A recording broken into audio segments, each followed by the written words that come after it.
There are acts of cruelty so deep that they seem to echo across time itself. On a cotton plantation in rural Georgia, in December of 1854, an overseer named Silas Harrove carried out one such act. What happened during the 23 days that followed his final show of contempt has never been fully explained by the historians who later studied the plantation records. 7 people witnessed his death. Not one of them could fully agree on what they had seen. The county coroner's report, filed on December 26, 1854, contained a single word scratched out with such force that the pen ripped through the paper. Beneath it, written in a different ink, were the words "natural causes." But the photographs taken of Harrove's body, rare images for that time period, tell another story. His neck showed strange markings the doctor could not explain, pressed into the skin in a pattern that looked intentional, almost careful. Before we continue with the story of Silas Harrove and the Thornhill plantation, I need you to do something for me. Hit the subscribe button and turn on notifications, because stories like this, buried in forgotten archives and sealed county records, do not surface very often. And tell me, where are you listening from right now? Drop your city or state in the comments. You might be closer to places like this than you realize. The Thornhill plantation sat in the low country of Georgia, where the Ogeechee River cut through red clay soil and long stretches of pine forest. By 1854, it had become one of the most profitable cotton plantations in the region, spreading across nearly 2,000 acres and forcing more than 140 enslaved people to work its fields. The plantation house itself stood as a symbol of wealth pulled from suffering. 3 stories tall, with white columns and wide wraparound porches, it could be seen for miles across the flat land. Spanish moss hung from the live oak trees lining the long drive to the main house, casting shifting shadows that moved slowly with every passing breeze. Edmund Thornhill had inherited the plantation from his father in 1848. He was 35 years old, educated at the College of Charleston, with business interests that went beyond cotton into shipping and banking. He spent most of his time in Savannah, leaving the daily operations of the plantation in the hands of an overseer. Thornhill liked to think of himself as a modern plantation owner, someone who understood efficiency, numbers, and profit margins. He kept detailed records tracking every bale of cotton, every pound of seed, and every expense down to the smallest coin.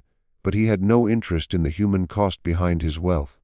To him, the enslaved people working his land were nothing more than entries in a ledger, their worth measured only by output and replacement value. Silas Harrove arrived at Thornhill in the spring of 1852, hired by Edmund Thornhill after the previous overseer had died from yellow fever. Harrove came with letters of recommendation from plantations in South Carolina and Alabama, each one praising his ability to enforce discipline and increase productivity.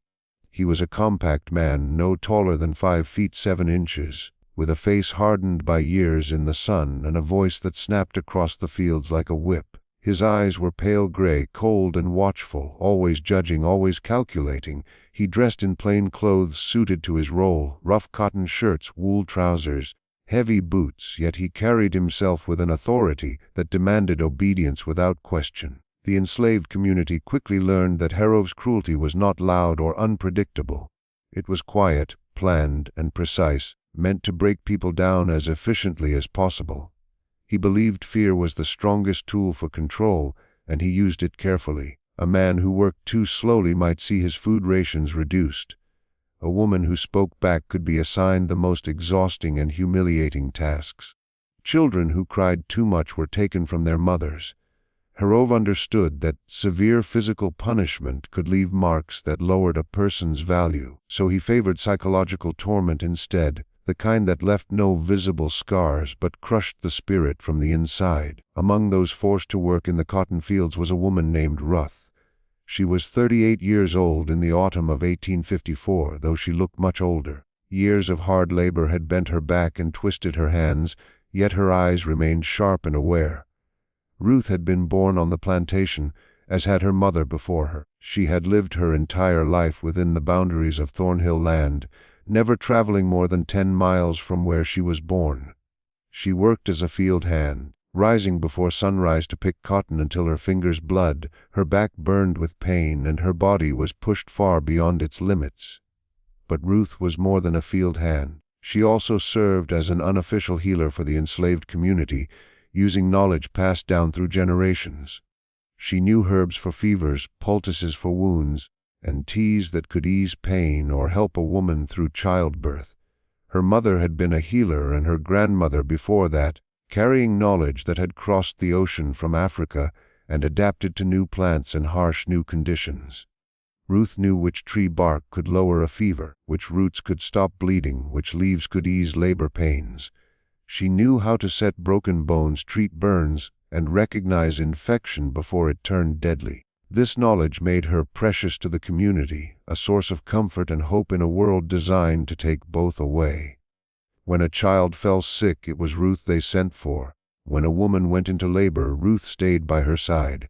When a man was injured in the fields, Ruth knew how to keep the wound from rotting. She worked quietly, never drawing attention to herself, never asking for praise. She simply did what needed to be done, using the knowledge trusted to her. But this same knowledge made her dangerous in Herov's eyes. He distrusted anything beyond his control. Ruth's influence among the enslaved people represented a kind of power that did not come from him. When people turned to Ruth, they were not turning to Herov.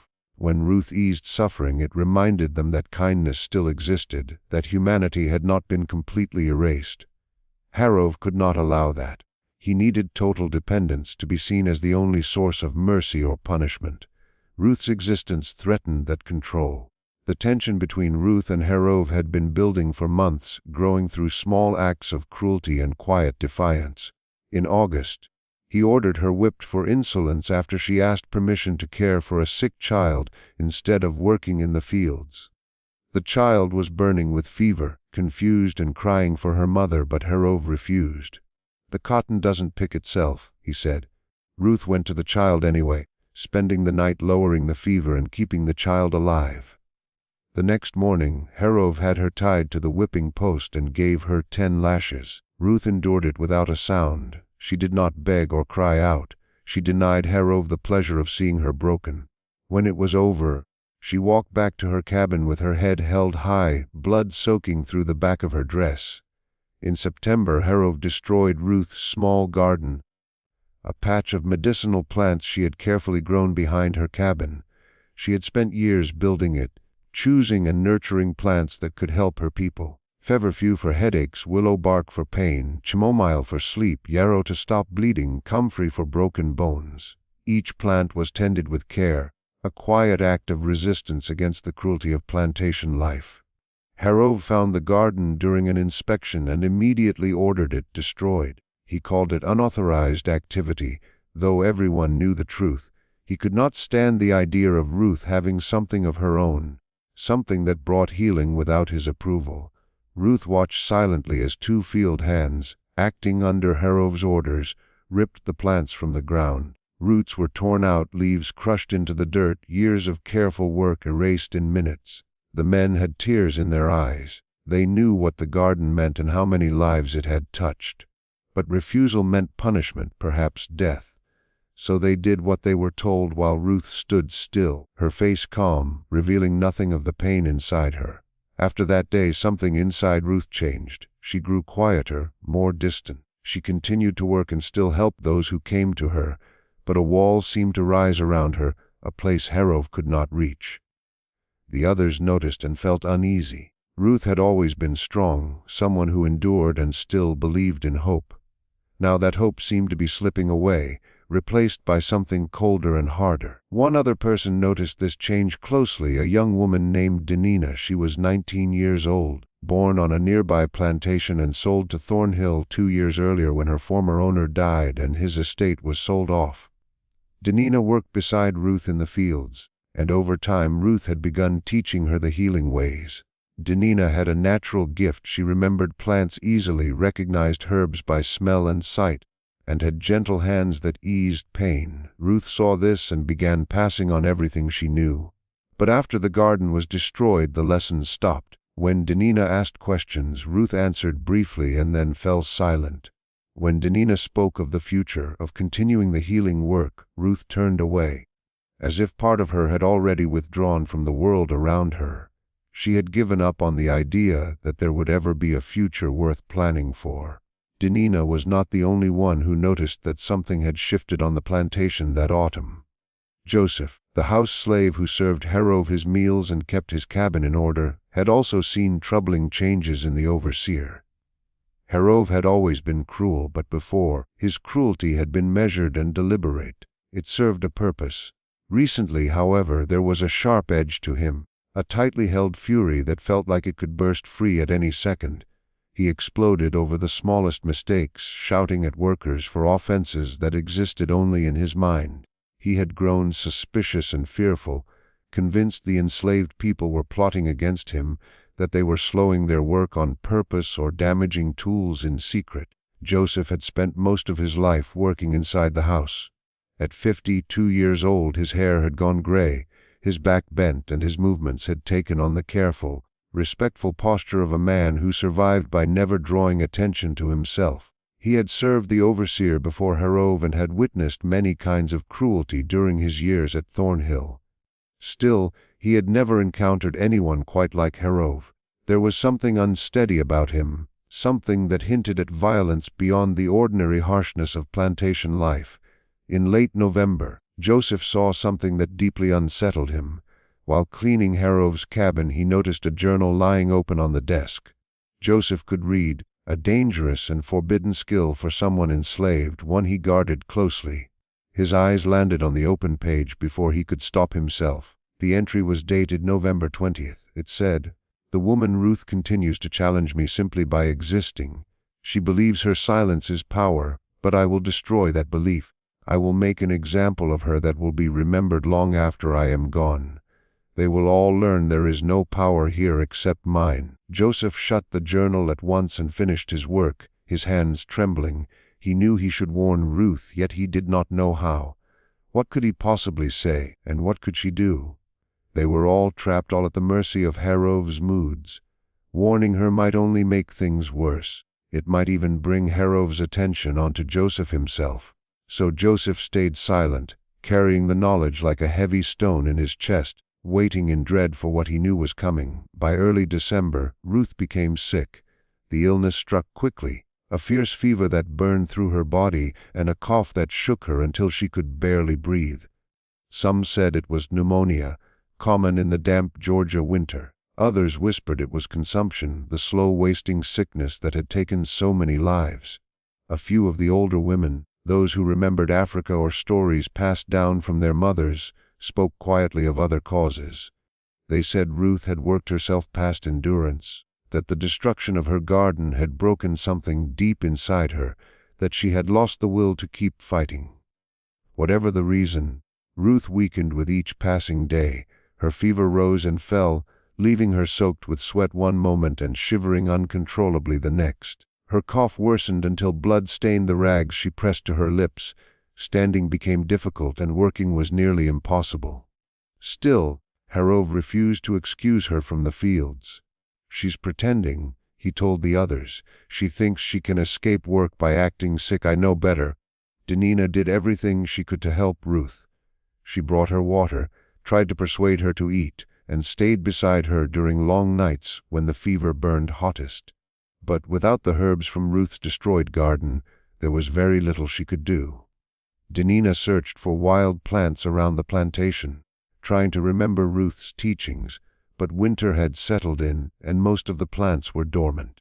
The few remedies she managed to put together were weak and did nothing to stop the sickness. Other women from the quarters took turns sitting with Ruth. They brought extra blankets, shared what little food they had, and whispered prayers over her frail body. Still, everyone could see the truth. Ruth was dying. The fever was eating her from the inside, stripping away the strength that had carried her through years of pain and hardship. December 3, 1854 arrived cold and gray. A thin layer of frost coated the ground, unusual but not unheard of in Georgia. The temperature had dropped sharply overnight, and a harsh northern wind cut through thin clothes, making everyone suffer. At dawn, the enslaved workers gathered as they always did, waiting for Harov to assign their labor. They stood in loose clusters, stamping their feet to keep warm, their breath visible in the cold air. Ruth stood among them, though she could barely stay upright. Denina and another woman held her up, one on each side, nearly carrying her. Ruth had wrapped herself in a thin blanket, but it offered little protection from the cold. Her face was flushed with fever, her eyes dull and unfocused. She swayed as she stood, breathing in shallow, painful gasps that turned to pale clouds in the air. Herov stepped out of his cabin, a small building near the main house that served as both his office and living space. He held his riding crop and the ledger where he recorded cotton weights. His breath steamed as he scanned the workers, counting them, judging their condition, until his eyes landed on Ruth. His face twisted into something hard and cruel. "You," he said, pointing the crop at her. "You're still standing here." Ruth lifted her head with great effort. Though fever clouded her eyes, she looked at him. There was no challenge there, no rebellion, only tired acceptance. "I can work," she whispered, each word costing her strength. "You're useless." Herov replied as he walked toward her, his boots crunching on the frozen ground. "You've been useless for weeks. You eat food, take up space, and give nothing back. You are a burden on this plantation." Ruth did not respond. She swayed between the women holding her, clutching the blanket around her shoulders with shaking hands. Herov stopped directly in front of her. The other workers had fallen silent. They had seen his anger before, had watched him use shame to crush people, but what followed went beyond even his usual cruelty. "You think you matter," Herov said quietly, his voice thick with poison. He leaned in close, so close she could smell coffee and tobacco on his breath. "You think your herbs make you important. You think people need you. But you are nothing. Do you hear me? Nothing. You are property, and not even valuable property. You are worn out, finished, worthless." Ruth's legs failed her. She dropped to her knees as the blanket slid from her shoulders. The women tried to hold her, but her weight pulled free, and she collapsed onto her hands and knees in the frost.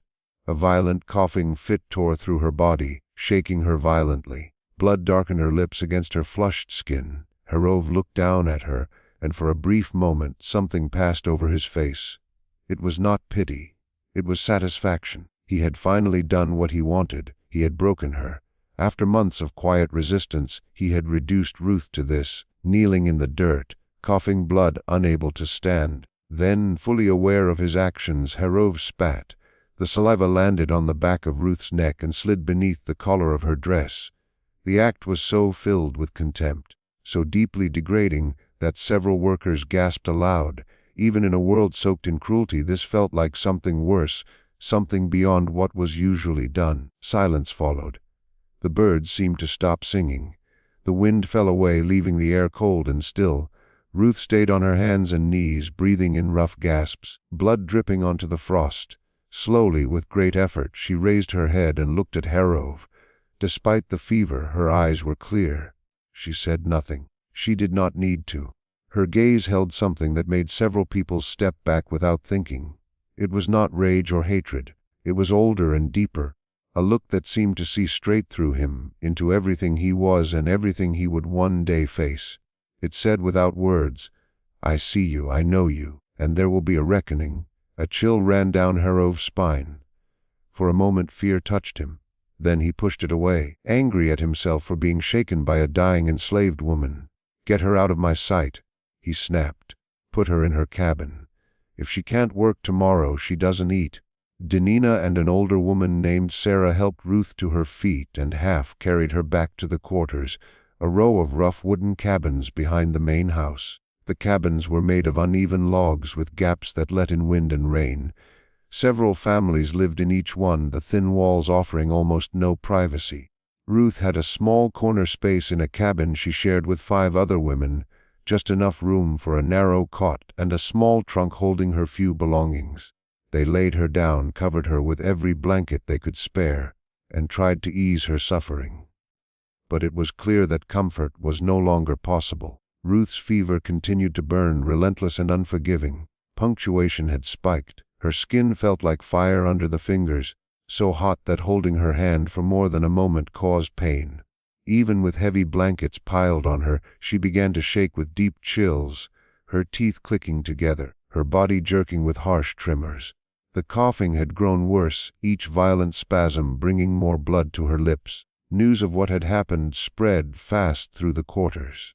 People came to see Ruth, to give what comfort they could, to witness what she was going through. Soon the cabin was crowded with women, their faces tight with fear and sorrow, their voices hushed. They knew Ruth was dying. They had seen death too many times not to recognize when it was close.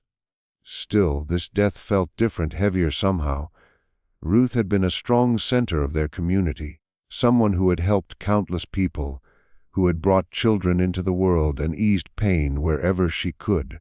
Losing her felt like something that would ripple far beyond the end of a single life. As the hours passed, Ruth slipped in and out of awareness. At times she opened her eyes and seemed to know the people near her. She tried to speak but could not gather the strength. Other times she was lost to the fever, whispering words that made no sense, reaching for things no one else could see. Dina stayed beside her the entire time, holding her hand, cooling her forehead with damp cloths, softly telling her that everything would be all right, even though both of them understood that it would not be. By nightfall, there was no doubt Ruth was close to death.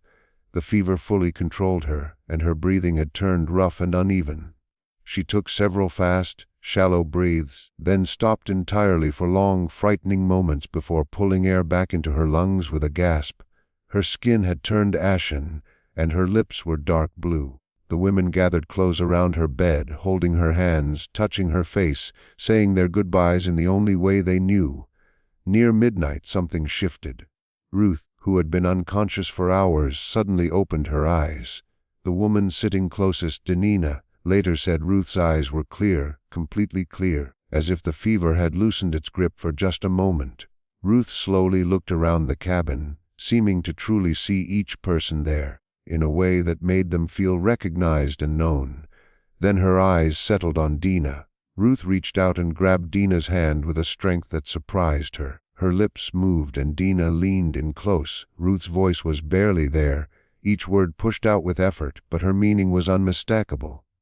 "Tell them," Ruth whispered, her eyes fixed on Dina, "that some debts get paid whether you believe in the reckoning or not. Tell them cruelty comes with a price. Tell them what goes around comes back, one way or another. Tell them to remember." Dina nodded as tears streamed down her face. "I'll tell them," she said. "I'll remember." Ruth's grip loosened. She closed her eyes, and a faint smile touched her face, as if she had seen something that brought her comfort and peace. Her breathing slowed and evened out, almost calm. The women around the bed began to pray, their voices rising and falling in familiar rhythms, old prayers and songs that had carried them through generations of suffering. Ruth died just before dawn on December 4, 1854. As the first pale light crept through the cracks in the cabin walls, she took one final breath, released it slowly, and was gone. The women fell silent, their prayers stopping mid-word. For a long moment, no one moved. Then Sarah, the oldest among them, reached forward and gently closed Ruth's eyes. "She's free now," Sarah said softly. "Whatever comes next, she's free." Ruth was buried later that same day in the small cemetery at the edge of the plantation, a cleared patch of land where generations of enslaved people had been laid to rest. There were no stone markers, only rough wooden crosses that would rot away with time. Still, everyone knew who lay where. They could recite the names and stories of those who had come before.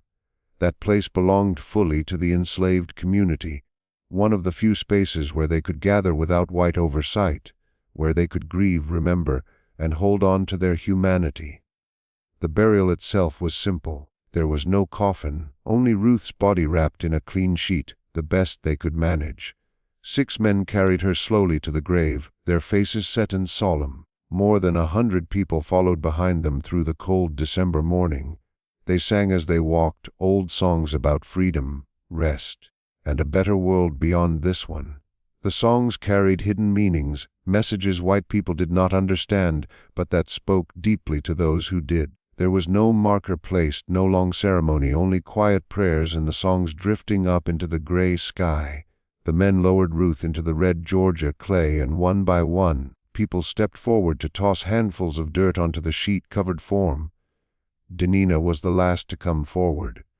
She stood at the edge of the grave looking down and spoke softly. "I'll remember," she said. "I'll tell them, I promise."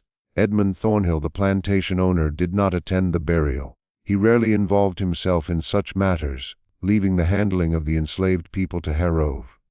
To Thornhill, Ruth's death was only a matter of numbers, one less person to feed, one less name written in the ledger. He was in Savannah when she died, busy with business, and did not return for another week. When he finally heard of her death, his only concern was whether it would affect productivity. Harrove assured him it would not. Harrove, however, had attended the burial. He stood off to the side, watching as Ruth's body was lowered into the red clay. Several people noticed how restless he seemed, shifting his weight, his hand repeatedly reaching for the riding crop at his belt.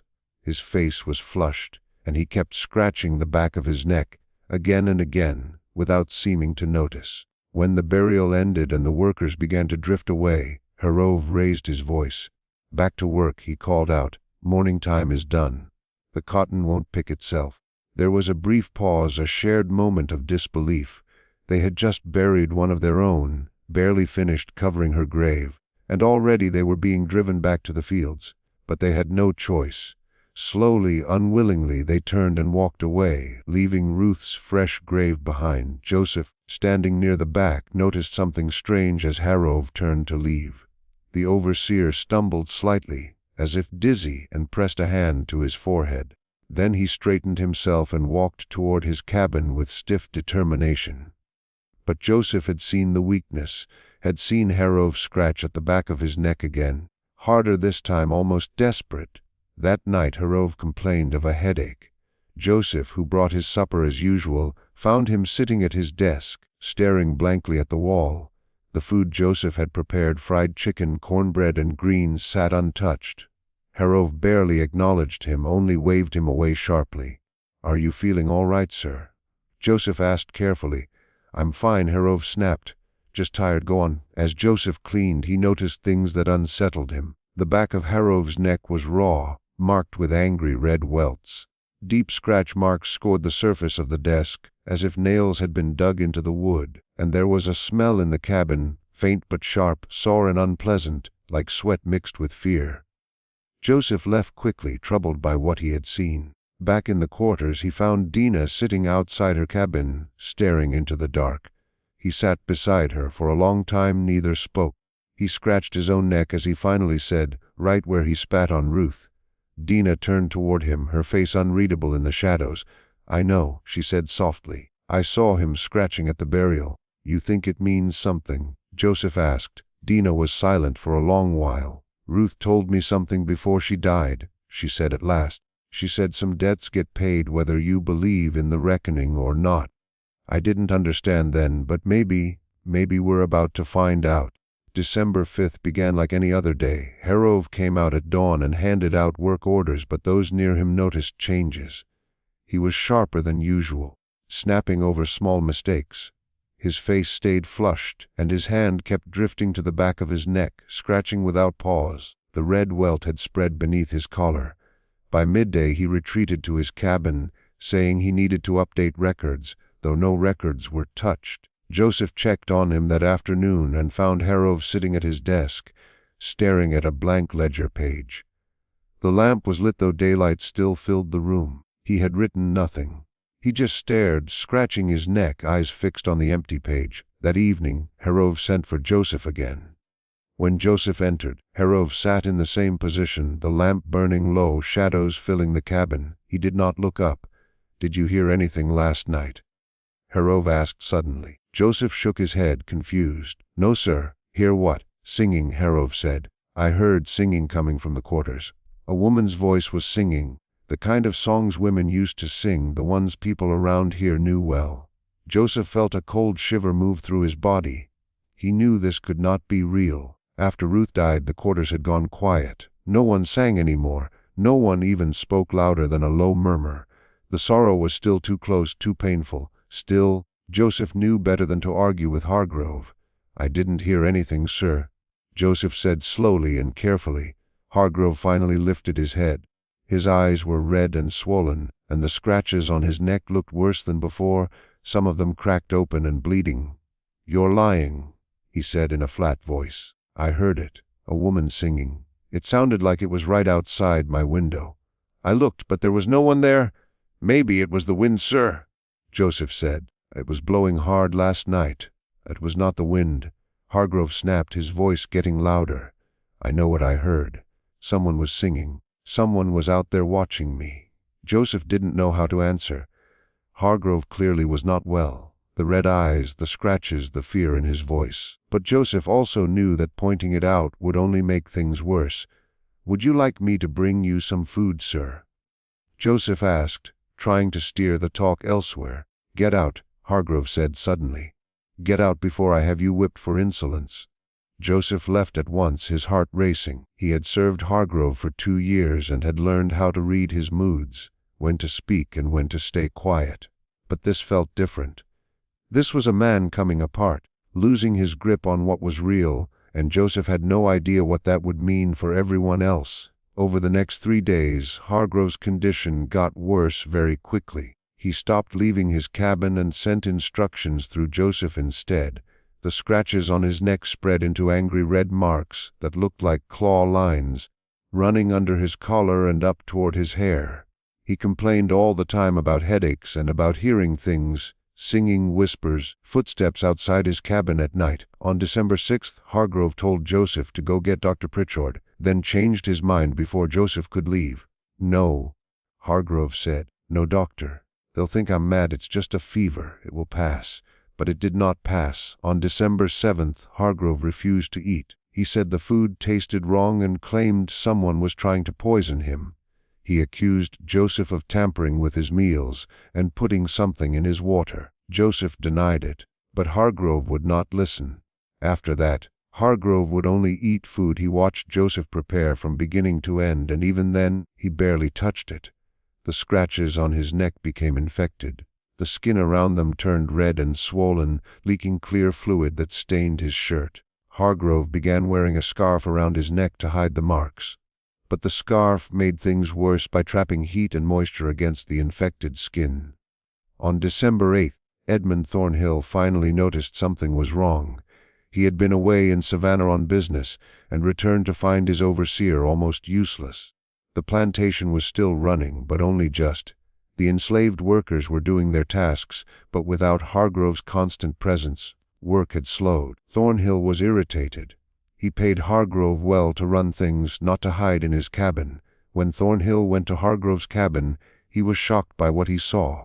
Hargrove had grown thin. His face looked hollow and his eyes were wild and unfocused. The cabin was a mess, papers on the floor, the bed untouched, and the air smelled of sickness. Hargrove sat at his desk with the scarf tight around his neck, scratching at his arms without thinking. "Silas," Thornhill said. "No," Hargrove replied at once. "No doctor, it's nothing, just a fever. It will pass." "You look terrible," Thornhill said bluntly. "You've lost weight. You're not working. Joseph says you hardly eat." "What is wrong with you?" "There's nothing wrong," Hargrove insisted. "I just need rest." Thornhill frowned and stepped closer. "What's that on your neck? Let me see." "It's nothing," Hargrove said, pulling the scarf tighter. "Just scratches." But Thornhill was not convinced. He reached out and pulled the scarf away before Hargrove could stop him. What he saw made him step back in shock. The scratches covered Hargrove's entire neck, red and angry, oozing clear fluid. Some had scabbed, only to be torn open again. The skin was swollen and badly infected. "My God, how did this happen?" "I don't know," Hargrove whispered. "I can't stop scratching. It itches. It burns. It feels like something is crawling under my skin." Thornhill made up his mind. "I'm sending for Dr. Pritchard. You need help whether you want it or not. You're relieved of your duties until you recover. I'll manage things myself." Hargrove tried to argue but had no strength left. He only nodded and slumped back, his hand drifting again to his neck. Dr. Samuel Pritchard arrived on December 9th. He was a well-known doctor from Statesboro, a man in his 50s with gray hair and a neat beard, dressed in a formal black suit. He carried a leather medical bag and spoke with calm confidence. He examined Hargrove carefully, checked his pulse, looked into his eyes and throat, and studied the infected scratches. He asked when the symptoms began and how they had changed. Hargrove answered in a flat, empty voice as if he no longer cared. "It's an infection, Ditra," Pritchard said at last. "Most likely from the scratching. It's turning septic. The question is, how did the scratching start?" "I don't know," Hargrove said. "It just itches. I can't stop." "What caused it?" the doctor asked. "Poison ivy. An insect bite." Hargrove shook his head. "I don't remember." Dr. Pritchard frowned. The scratches were centered in one place, at the back of the neck, spreading outward as if the skin had been torn again and again. "I'll clean and dress the wounds," the doctor said. "I'll leave medicine for pain and fever. But you must stop scratching, or this will worsen. If needed, I'll have to bandage your hands." "I can't stop," Hargrove said, desperate. "It burns. It feels alive under my skin." The doctor cleaned the wounds with carbolic acid, making Hargrove cry out in pain. He applied salve and wrapped the neck in clean bandages. He gave Joseph instructions and warned Hargrove to rest, but Hargrove tore the bandages off within hours and scratched again. The relief came briefly, then the itching returned even stronger. By December 10th, red lines crept up his neck and down his chest. His fever rose sharply. He spoke in confused, broken thoughts. The enslaved people watched quietly. Ruth had been dead 6 days and Hargrove was clearly dying. Whispers spread at night. Some said God was punishing him. Others said Ruth had reached back from the grave. The elders spoke of debts and wrongs that never go unpaid. Dina listened and said nothing. She remembered Ruth's final words and the look in her eyes. Some debts are paid whether you believe in them or not. On December 12th, Hargrove could no longer stand to be touched. When Joseph tried to help him, Hargrove screamed that his hands were burning him. When Dr. Pritchard returned and tried to examine him, Hargrove shoved him away, crying out that the doctor was trying to hurt him. "He's delirious." Dr. Pritchard explained the situation to Edmund Thornhill. "The sickness has moved into his blood," he said.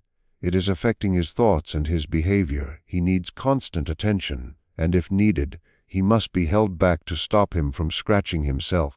But trying to restrain Hargrove turned out to be impossible. He fought fiercely against anyone who tried to tie his hands, kicking, twisting, and screaming with a strength that did not seem possible for a man so ill. In the end, they stopped trying. Instead, they left him alone in his cabin, checking on him from time to time, but mostly allowing him to do whatever he pleased. The house slaves who had to go into the cabin to bring water or look in on him began reporting unsettling things. They said Hargrove was sometimes found standing at the window, staring out toward the slave quarters, whispering under his breath. At other times, he lay curled tightly on his bed, crying softly like a frightened child. His hands pressed hard against his ears as though he were trying to shut out noises that no one else could hear. Once, Sarah discovered him kneeling in the center of the cabin, his hands clasped together as if praying, tears running freely down his face. "I'm sorry," he kept repeating. "I'm sorry. I didn't know. I didn't understand." Sarah backed out of the room as quickly as she could, shaken by the sight. That night she told the others, and the story moved quickly through the quarters. Hargrove was begging forgiveness, but no one knew who he was apologizing to. God, Ruth, or the many people he had mistreated over the years. On December 14th, Edmund Thornhill demanded that Dr. Pritchard return for another examination. When the doctor arrived, he found Hargrove in a horrifying condition. He had lost even more weight. His face looked hollow and pale, his skin dull and gray, and his eyes had sunk deep into his skull. The infection had spread across his whole neck and down onto his chest, with angry red streaks branching out from the original scratches.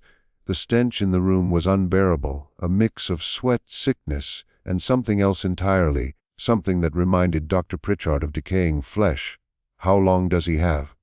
Thornhill asked quietly, pulling the doctor aside. Dr. Pritchard slowly shook his head. "A few days at most. The infection is far too advanced. It has entered his blood and is moving through his whole body. There is nothing more I can do." "How did this happen?" Thornhill demanded. "They were only scratches." Dr. Pritchard chose his words with care. "Sometimes infections take hold in ways we don't fully understand. The balance of the body can be disturbed. In Mr. Harrove's case, I believe his state of mind played a role in his physical collapse. He believed someone was poisoning him, that he was being watched. Fear and constant stress can weaken a man, making him more open to illness. What Dr. Pritchard did not say was what truly troubled him. He had never seen an infection behave like this. The pattern, the way it spread from one exact spot on the back of Harov's neck, and the timing of it all were deeply strange. Not impossible, not something he could clearly call unnatural, but unusual enough to trouble a man trained in science. That night, Dr. Pritchard sat alone in his office in Statesboro and opened his private journal, where he recorded uncommon cases.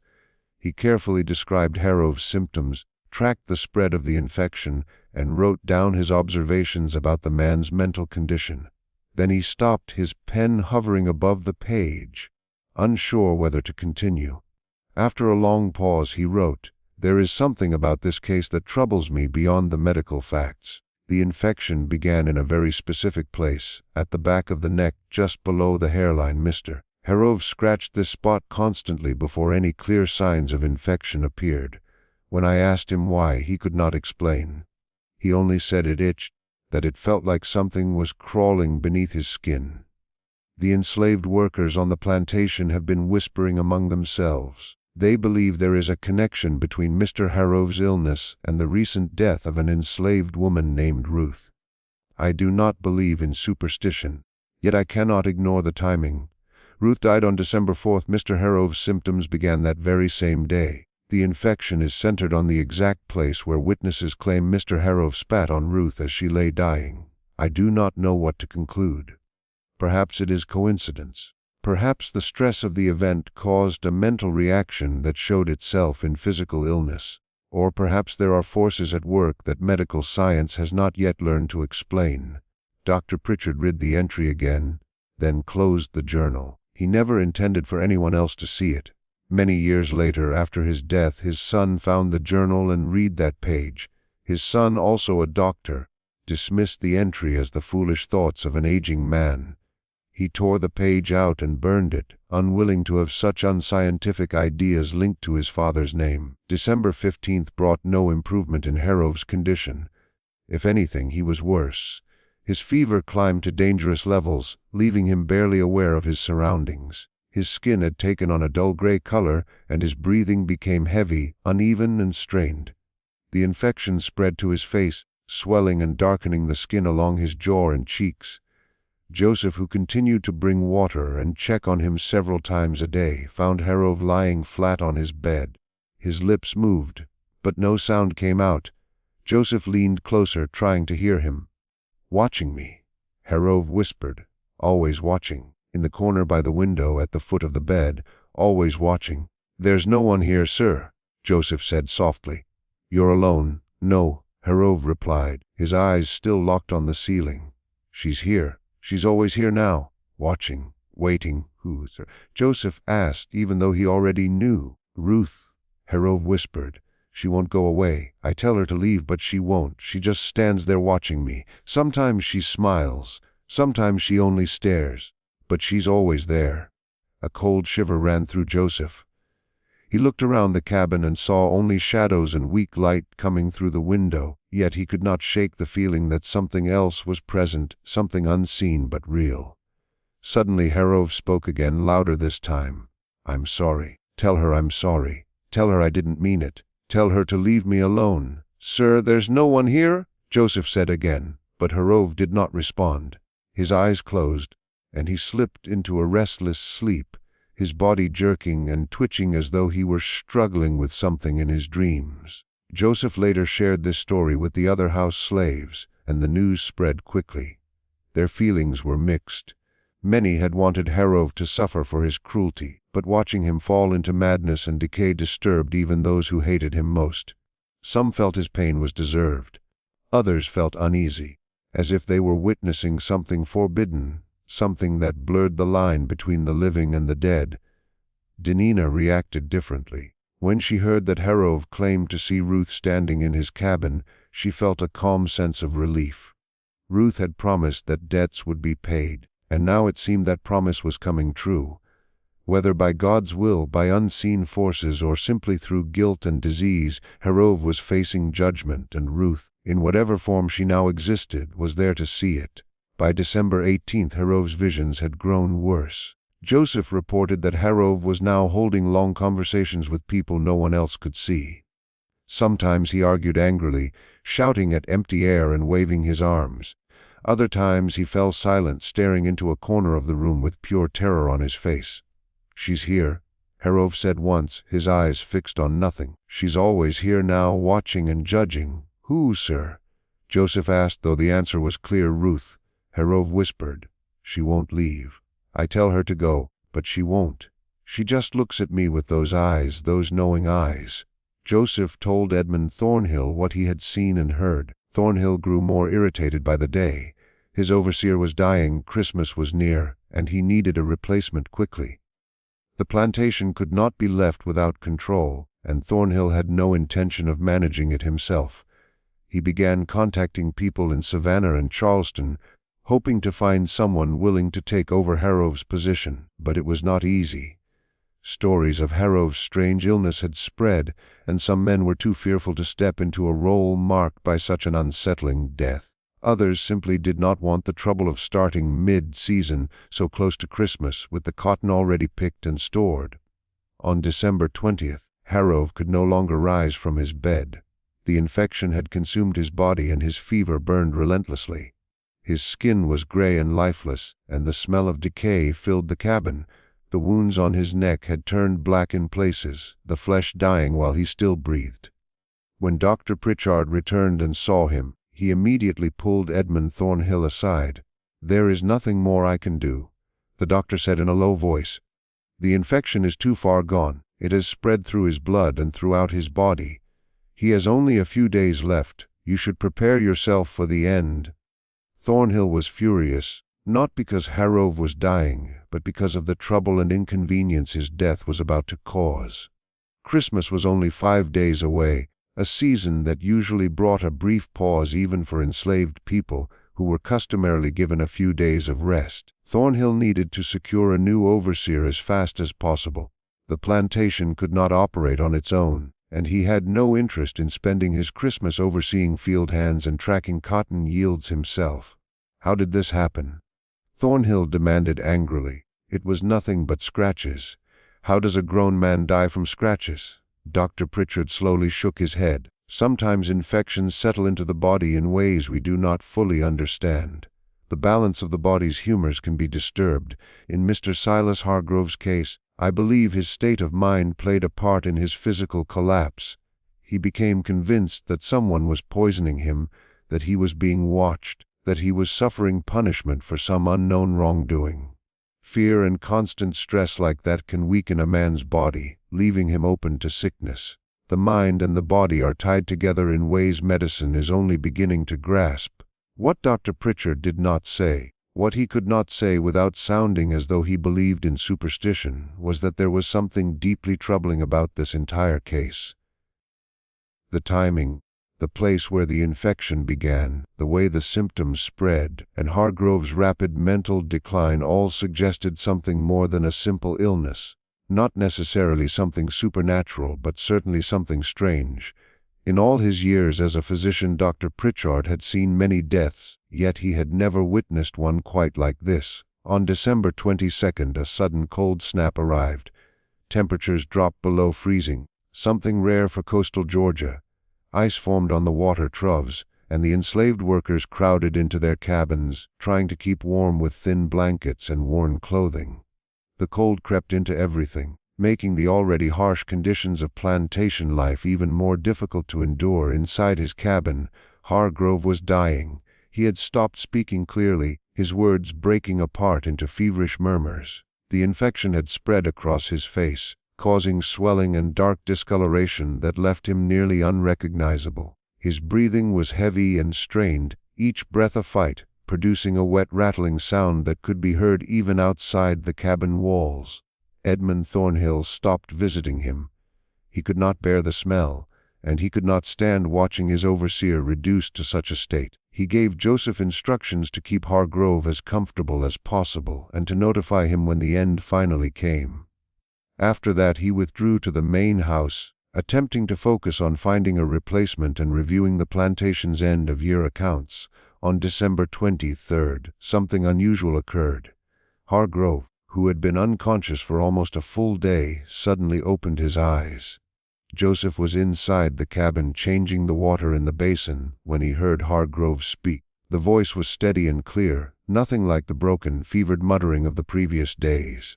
"I'm sorry," Hargrove said. Joseph turned around, startled. Hargrove was staring up at the ceiling, tears spilling from his swollen eyes and carving clean lines through the dirt and sweat on his face. "I'm sorry," Hargrove said again, his voice cracking.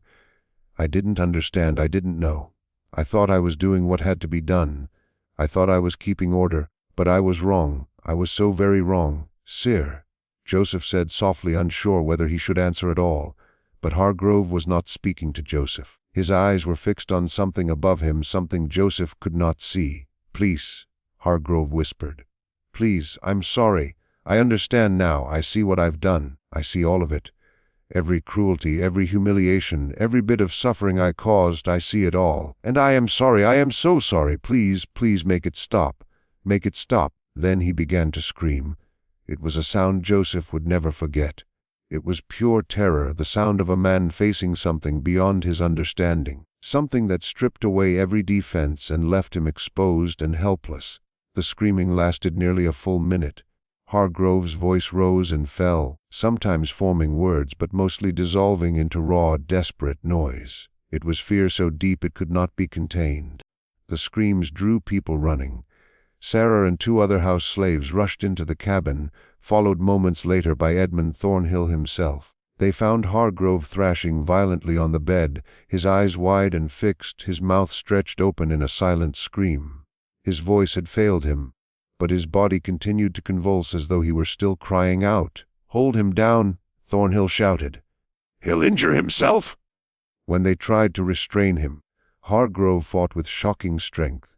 It took 4 people to pin him, and even then he continued to struggle, his eyes locked on something above him, something only he could see. At last, after what felt like hours but was likely only a few minutes, his body went still. He collapsed back onto the bed, his breathing shallow and quick, his eyes open but empty, no longer seeing anything at all. "What happened?" Thornhill demanded, turning to Joseph. "I don't know," Sir Joseph said, his voice trembling. "He just started apologizing to someone, then he began screaming." Thornhill looked down at Hargrove, at the infected wounds spreading across his neck and chest, at his swollen face and hollow eyes.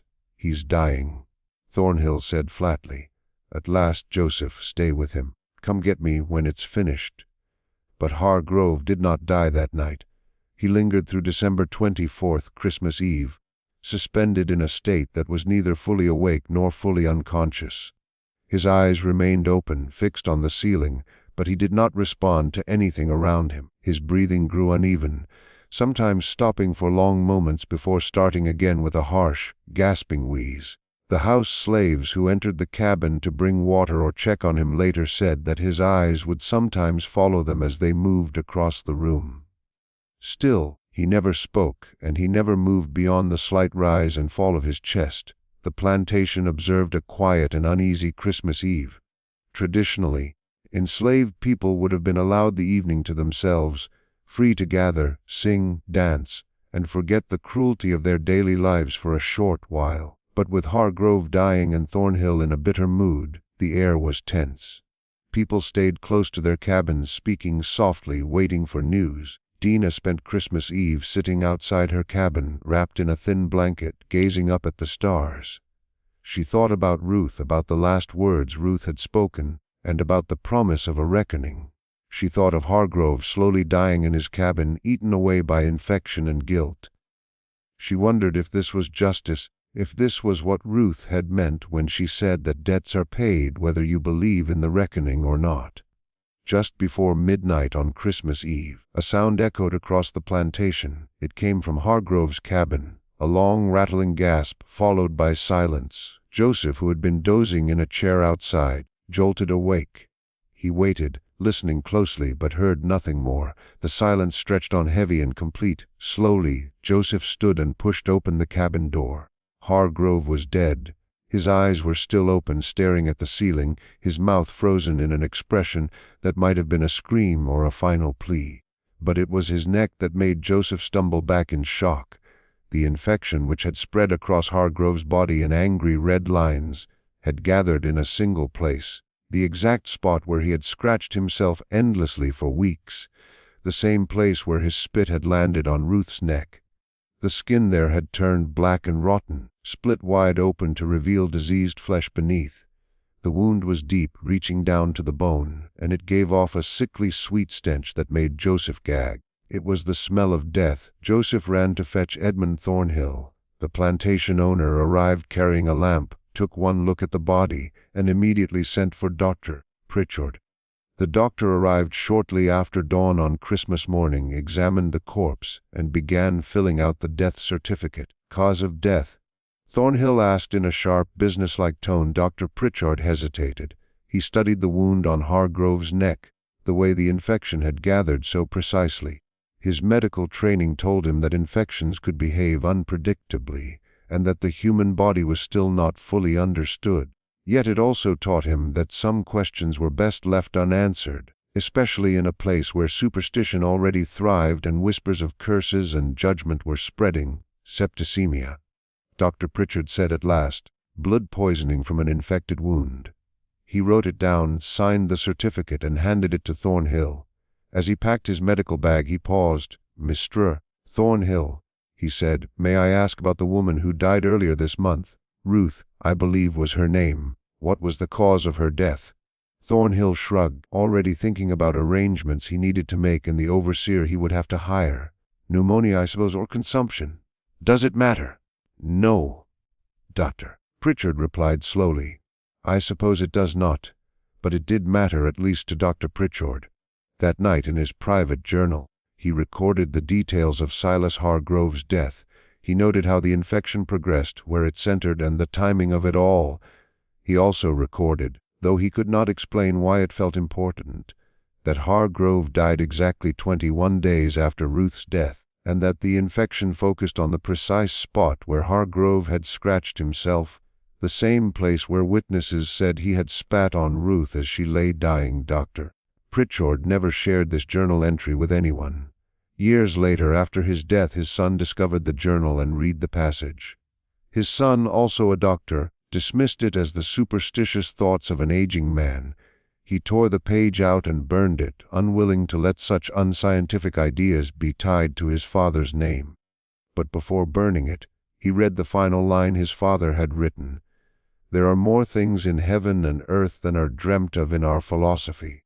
I do not know what truly killed Silas Hargrove, but I am not convinced it was only infection. Silas Hargrove was buried shortly after, and the plantation moved on, though some memories refused to stay buried. On December 26, 1854, in the White Cemetery in Statesboro, far away from the plantation and far from the unmarked graves of the people he had abused, a small funeral took place.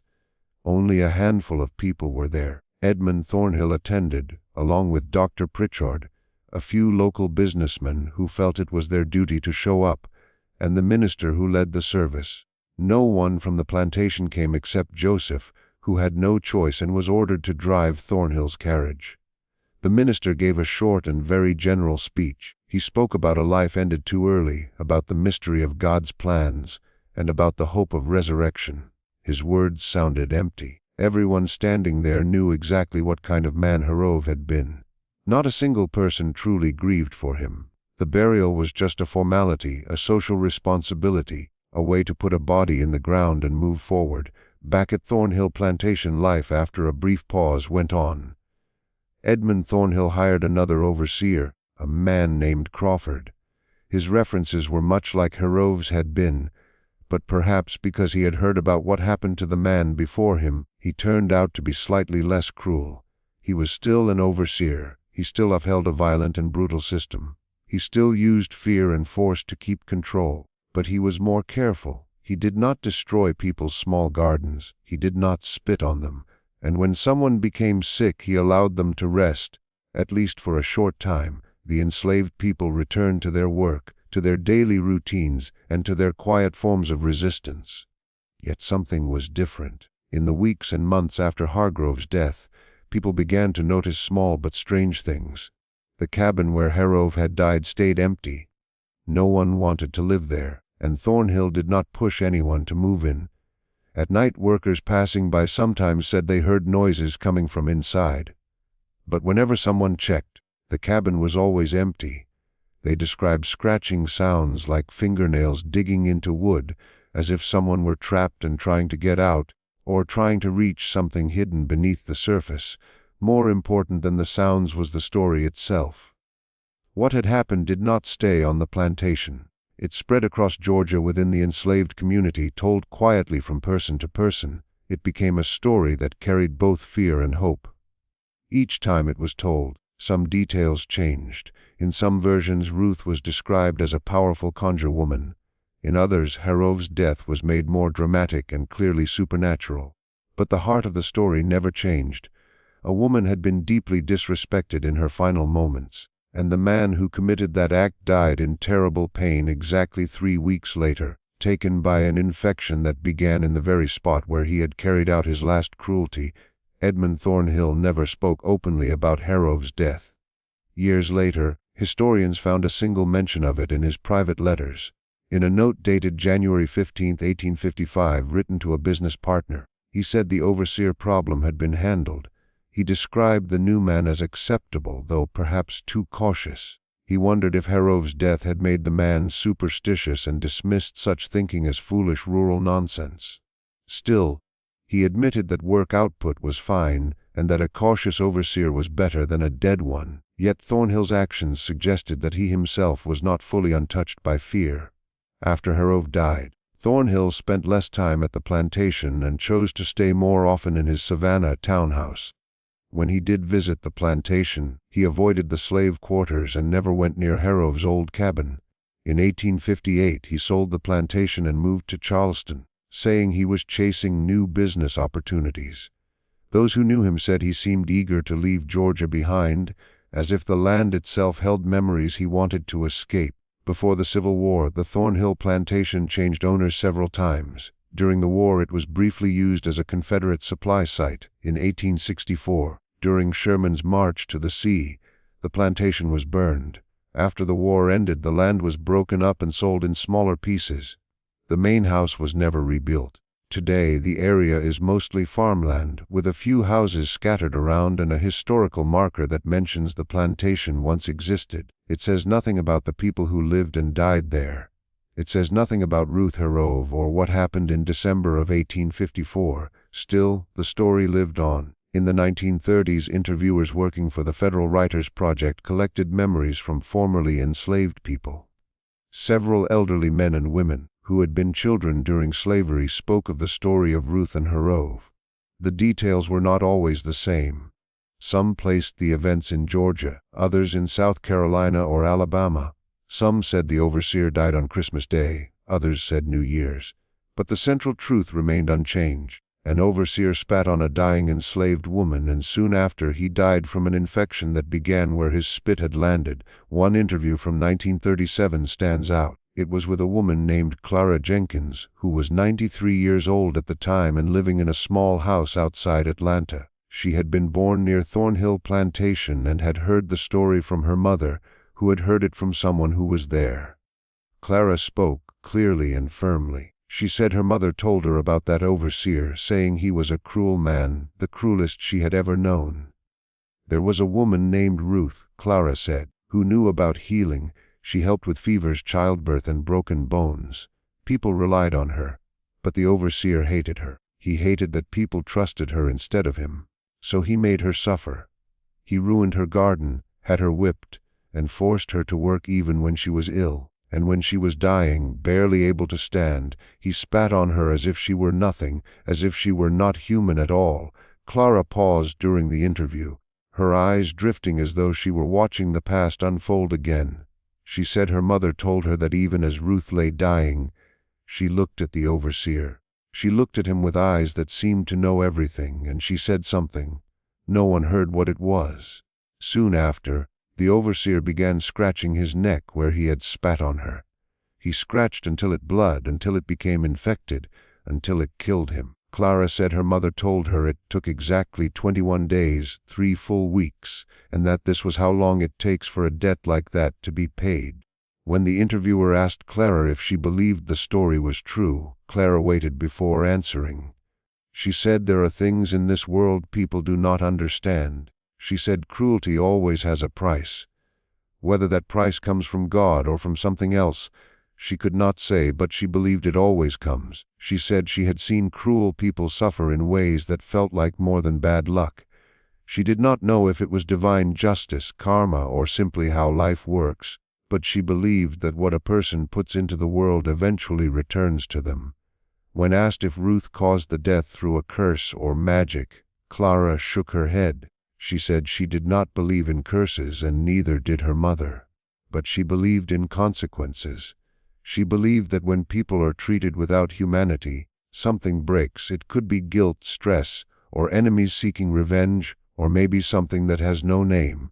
All she knew was that the overseer spat on a dying woman, and 3 weeks later he was dead from an infection that started in the same place. Modern historians studying Thornhill Plantation have found records that match parts of the story. Plantation ledgers held in the Georgia Historical Society show that an enslaved woman named Ruth died on December 4, 1854. The note is short and cold, listing her age and saying she died of fever. The same records show that Overseer Silas Hargrove died on December 25, 1854 from an infection. Dr. Pritchard's certificate lists septicemia as the cause. What the records cannot explain is the link between the two deaths. It may have been coincidence. Medical experts point out that blood infections were common in that time. Scratching could have introduced bacteria, and stress and poor health could have weakened his body. There was nothing unusual about such a death in the 19th century, yet the timing remains unsettling, exactly 21 days. The infection centered on the same place where he had scratched, the same place where his spit had landed. It may have been coincidence, even likely so, but it is the kind of coincidence that makes people uneasy and makes them wonder if the world follows rules we do not fully see.